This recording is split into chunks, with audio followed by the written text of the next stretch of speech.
தமிழ் வாழ்க. தமிழினம் செழித்து வாழ. தமிழ் இனம் இந்த உலகத்திலே முதலில் தோன்றிய இனம். இந்த உலகத்திலே முதலில் தோன்றிய இனம் தமிழ் இனம். அப்படிப்பட்ட தமிழ் இனத்தில் பிறந்தவர்கள்தான் நாம். அதற்காகத்தான் நாம் இறைவனுக்கு நன்றி சொல்லிக்கொண்டே இருக்க வேண்டும். இறைவனுக்கு நன்றி சொல்லிக்கொண்டே இருக்க வேண்டும். ஒவ்வொரு மனிதனும் இறைவனுக்கு நன்றி செலுத்த கடமைப்பட்டவனாவான். அதிலும் தமிழர்களாகிய நாம் நிச்சயமாக இறைவனுக்கு நன்றி செலுத்துவது மிக மிக அவசியமான ஒன்று, அத்தியாவசியமான ஒன்று. அவனையன்றி நம்முடைய வாழ்க்கை இந்த உலகத்தில் கிடையாது. தமிழ் என்னும் எழுத்து நாம் உருவாக்கி கொண்டது. தமிழ் எழுத்துக்கள் 247 எழுத்துக்களாய் நாம் இப்பொழுது உபயோகித்து கொண்டிருக்கின்றோம், எழுதி கொண்டிருக்கின்றோம், அப்படியே அதை படித்து கொண்டிருக்கின்றோம். ஆனால் நிச்சயமாக தெரிந்து கொள்ளுங்கள், தமிழுடைய எழுத்து 31 தான். உயிரெழுத்துக்கள் 12, மெய்யெழுத்துக்கள் 18, ஆயுத எழுத்து என்று சொல்லக்கூடிய ராஜ கம்பீர மகத்துவமிக்க எழுத்து 1.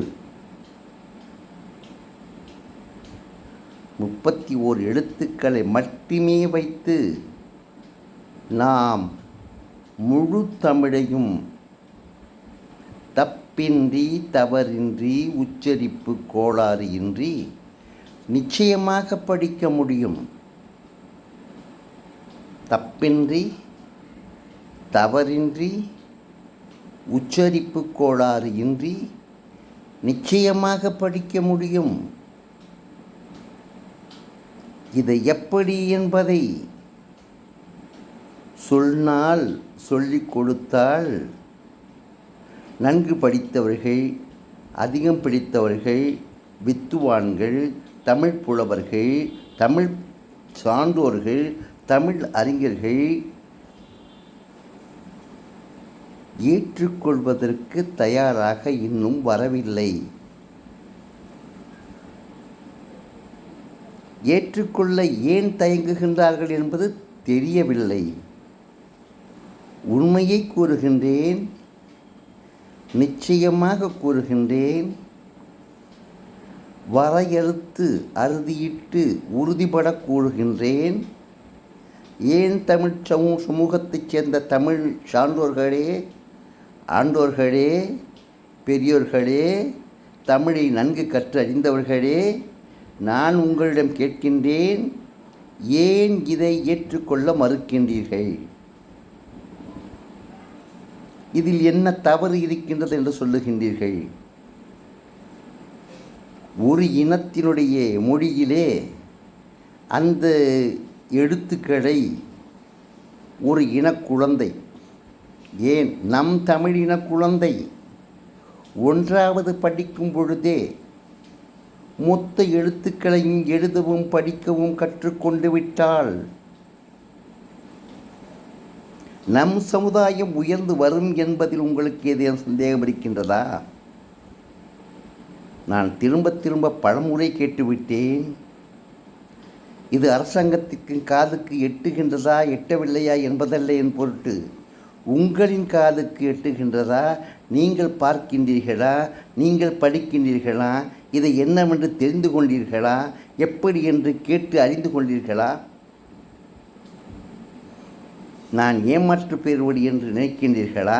உங்களை ஏமாற்ற வேண்டும் ஆசை கொண்டவன் என்று நினைக்கின்றீர்களா? உங்களை நான் ஏமாற்றுகின்றேன் என்று நினைக்கின்றீர்களா?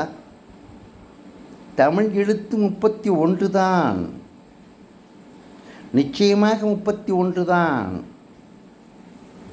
ஆங்கில எழுத்துக்கள் 26 எழுத்துக்களை வைத்து இந்த உலகத்தை ஆண்டு கொண்டிருக்கின்றார்கள். தமிழ் எழுத்து 30 எழுத்துக்கள் மட்டுமே போதும், அத்தனை தான் இருக்கின்றது. 31 எழுத்துக்களை மட்டுமே வைத்து முழுமையாக, செழுமையாக, மிக அழகாக நாம் எடுத்து சொல்ல முடியும், எடுத்து படிக்க முடியும் என்று நான் சொல்லுகின்றேன். அப்படித்தான் அன்று இருந்திருக்கின்றது. பழங்காலத்திலே இந்த 30 எழுத்துக்களை வைத்துத்தான், 31 எழுத்துக்களை வைத்துத்தான் தமிழை எழுதியிருக்கின்றார்கள், படித்திருக்கின்றார்கள். அதனால்தான் அவர்கள் கவி சக்கரவர்த்திகளாக விளங்கியிருக்கின்றார்கள். 1ஆம் வகுப்பு படிக்கும் பொழுது, அதை முடித்து 2ஆம் வகுப்பு செல்லும் பொழுது, தமிழை தப்பின்றி தவறின்றி படிக்கவும் எழுதவும் கற்றுக்கொண்டு விட்டால், அதைவிட சிறந்த ஒரு கொடுப்பினை, அதைவிட சிறந்த ஒரு செயல், அதை விடவும் சிறந்த ஒரு மகத்துவமிக்க ஒரு அறிவு பொக்கிஷம் நம் தமிழினத்திற்கு கிடைக்குமா? நீங்கள் யோசித்து பாருங்கள், சிந்தித்து பாருங்கள். தமிழ்ச் சான்றோர்களே, 1000 தமிழ்ச் சான்றோர்களே வந்து அமர்ந்து இதை சிந்தித்து பாருங்கள். பல்லாயிரக்கணக்கான தமிழ்ச் சான்றோர்கள் இருக்கின்றீர்கள், தமிழை நேசிக்கின்றவர்கள் இருக்கின்றீர்கள், தமிழை அறிந்து கொள்ள ஆசைப்படுபவர்கள் இருக்கின்றீர்கள், தமிழை வளர்க்க வேண்டும் என்று எண்ணம் கொண்டவர்கள் இருக்கின்றீர்கள், தமிழை மேன்மேல் வளரச் செய்ய வேண்டும் என்று எண்ணம் கொண்டவர்கள் இருக்கின்றீர்கள். தமிழை வளர்ப்பதற்கு நமக்கு எளிதான ஒரு வழியை நாம் ஏன் மறந்தோம்? அதை ஏன் விட்டு கொடுத்தோம்? 247 எழுத்துக்களாக மாற்றியது யார்? அதன் வடிவங்களை மாற்றியது யார்? 30 எழுத்துக்களே போதும், 31 எழுத்துக்களே போதும் என்று நான் சொல்லுகின்றேனே, 247 வடிவங்களாக ஆக்கியது யார்? நம் இன மக்களுக்கு, நம் இன சிறு குழந்தைகளுக்கு கஷ்டத்தை கொடுத்தவர் யார்? அப்படி ஒரு சிரமத்தை கொடுத்தவர் யார்? நாமெல்லாம் படித்தோம், அப்படி கஷ்டப்பட்டுத்தான் படித்தோம். ஆனால் நம்முடைய மூதாதையர்கள் அறிவு பொக்கிஷங்களாக இருந்தவர்கள் சிறு குழந்தைகளாக இருக்கும் பொழுதே தமிழை கற்றுக்கொண்டதினால், எளிமையாக கற்றுக்கொண்டதினால் கவி சக்கரவர்த்திகளாக இருந்தார்கள். கவி சக்கரவர்த்திகளாக இருந்தார்கள். எழுத்துக்களை எழுதினார்கள், சிந்தித்தார்கள், சிந்தித்து கொண்டே இருந்தார்கள், சிறப்பாக செயல்பட்டார்கள். உண்மையிலேயே தமிழன் அறிவில் சிறந்தவன் என்பதற்கு எடுத்துக்காட்டு 30 எழுத்துக்களை மட்டுமே வாழ்ந்த காலத்தில் ஏற்பட்ட அனைத்து இதிகாசங்களும், அனைத்து சரித்திரங்களும், அனைத்து வகையான காப்பியங்களும் சான்றாக இருக்கின்றன. இன்று ஏன் இப்பொழுது அதுபோன்ற காப்பியங்களை படைக்க முடியவில்லை? உரைநடை வந்ததன் பின்னர் நம்முடைய நிலை எப்படி இருக்கின்றது? உரைநடை வந்தாலும் கூட 21 எழுத்துக்களிலே எழுத முடியும் என்பது என்னுடைய இந்த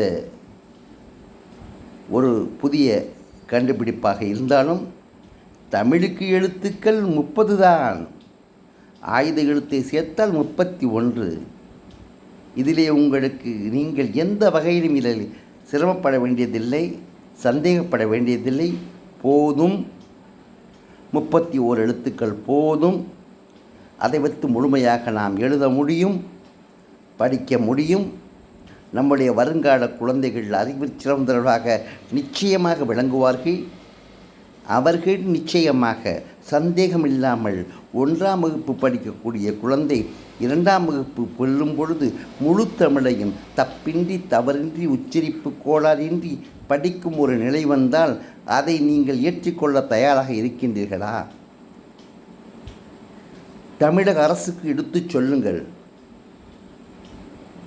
முதல்வருக்கு எடுத்துச் சொல்லுங்கள், அதை எடுத்துச் செல்லுங்கள்.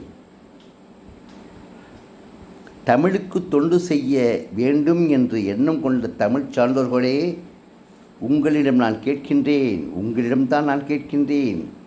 தயவு செய்து உங்களை நான் கெஞ்சி மன்றாடி கேட்டுக்கொள்கின்றேன். முதல்வரிடம் எடுத்துச் சொல்லுங்கள். அவர் ஏற்றுக்கொள்கின்றாரா இல்லையா என்பதை பின்னர் பார்த்து கொள்வோம். இதன் உண்மைகளை, அதன் நன்மைகளை, அதன் தன்மைகளை நீங்கள் தெளிவுற அவருக்கு எடுத்துச் சொன்னால் தமிழை வளர்க்க இப்படி ஒரு வழியை நிச்சயமாக ஏற்படுத்துவோம். நம் தமிழினத்தை உயர்த்துவோம், மேன்மேலும் உயர்த்தி கொண்டு செல்வோம். உலகிலேயே தமிழ் இனம்தான் மாபெரும் இனம் என்பதை உலகிற்கு காண்பிப்போம் என்பதிலே நிச்சயமாக நம்முடைய முதல்வர் சந்தோஷப்படுவார். அவரிடம் எடுத்துச் செல்வது யார்? அப்படிப்பட்ட தகுதியும் திறமையும் உள்ளவர்கள் யார் இருக்கின்றீர்கள்? சொல்வதற்கு மறுக்கின்றீர்கள். அவரிடம் எடுத்துச் செல்வதற்கு யாரும் தயாராகவும் இல்லை. நான் எடுத்துச் சொல்லுகின்றேன், பல வகையிலும் எடுத்துச் சொல்லியிருக்கின்றேன். வாருங்கள், உங்களுடைய சந்தேகங்களை நான் போக்குவதற்கு தயாராக இருக்கின்றேன். வாருங்கள், பேசுவோம்.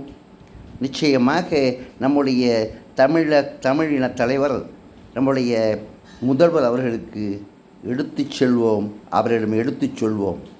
நான் பலமுறை சொல்லிவிட்டேன். ஆனால் தமிழர்கள் இதை பார்த்தார்களா? கேட்டிருக்கின்றார்கள், பார்த்திருக்கின்றார்கள். ஆனால் இதை அரசுக்கு கொண்டு யாரும் சேர்க்கவில்லை என்பதுதான் என் மனக்கவலையாக இருக்கின்றது. நிச்சயமாக நீங்கள் சேர்ப்பீர்கள். எனக்காக வேண்டாம், எனக்கு எதுவுமே தேவையில்லை. நான் உங்களிடம் எதையுமே கேட்கவில்லை. நீங்கள் எதற்கும் தர வேண்டிய அவசியம் இல்லை. இதை நம் தமிழ் இன மக்களுக்கு கொண்டு செல்லுங்கள். தமிழின மக்களிடம் கொடுத்து பாருங்கள். இவ்வளவு ஒரு அருமையும், இவ்வளவு ஒரு எளிமையும், இவ்வளவு ஒரு மென்மையும், எவ்வளவு அழகான ஒரு தமிழை 21 எழுத்துக்களை மட்டுமே கொண்டு எழுதிவிட முடியும். 30 எழுத்துக்கள் தான் தமிழுக்கு, 31 எழுத்துக்கள் மட்டுமே உண்டு. அந்த ஒரு எழுத்து ஆயுத எழுத்து. அதனுடைய தாத்பரியமும், அதனுடைய உண்மையும், அதனுடைய தன்மையுமே வேறு. எனவே நான் உங்களிடம் சொல்லிக்கொள்கின்றேன், திரும்ப திரும்ப சொல்லுகின்றேன். அன்பு சகோதரிகளே, இந்த தமிழை புதுமை தமிழ் என்னும் யூடியூப் சேனலிலே நான் நிறைய பேசியிருக்கின்றேன். நீங்கள் அதை பார்த்து தெரிந்து கொள்ளலாம். நீங்கள் எளிதாக கற்றுக்கொள்ளலாம். இன்னும் விரைவில் நிறைய மக்கள் என்னை கேட்டுக்கொண்டிருக்கின்றார்கள். வெளிநாடு வாழ் தமிழர்கள்தான் இதன் மீது அளவுக்கு அதிகமான ஆர்வம் கொண்டவர்களாக இருக்கின்றார்கள்.